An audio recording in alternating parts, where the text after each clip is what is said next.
योगो योगविदान्नेता प्रधानपुरुषेश्वरः नारसिंहवपुः श्रीमान् केशवः पुरुषोत्तमः. योगो योगविदान अनुस्वाराचा न, नेता, प्रधान, पुरुषेश्वरः. ष षटकोनातला म्हणायचा आणि पुढचा शहामृगातला म्हणायचा. नारसिंह, सीवर अनुस्वार आहे त्याचा इऊचा उच्चार करायचा. नारसिंह वपुः श्रीमान, पूच्या पुढे जो विसर्ग आहे त्याचा शचा उच्चार होईल. वपुः श्रीमान केशव, विसर्गाचा अर्धा उच्चार. पुरुषोत्तमः. योगो योगविदान्नेता, योगो योगविदान्नेता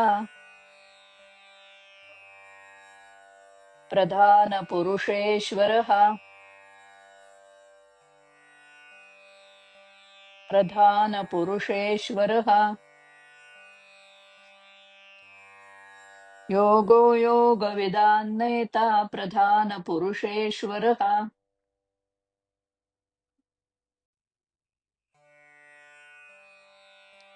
योगो योगविदान्नेता प्रधानपुरुषेश्वरः.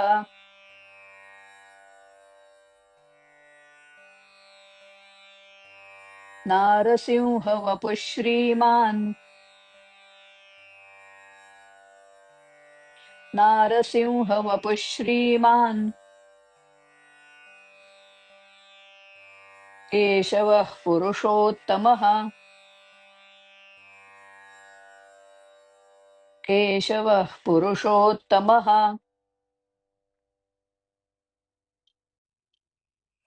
नारसिंहवपुः श्रीमान् केशवः पुरुषोत्तमः.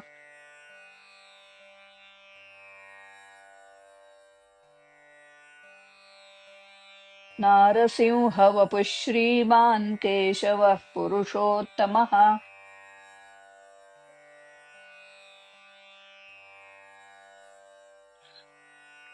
पूर्ण श्लोक. योगो योगविदान्नेता प्रधानपुरुषेश्वरः नारसिंहवपुः श्रीमान् केशवः पुरुषोत्तमः.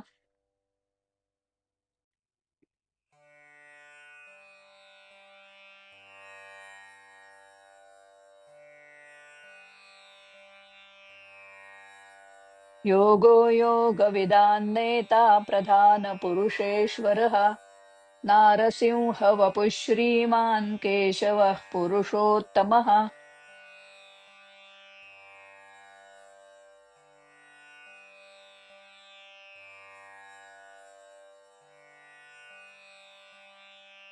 आता पुढे अजून 3 वेळा तुम्ही हा श्लोक म्हणा.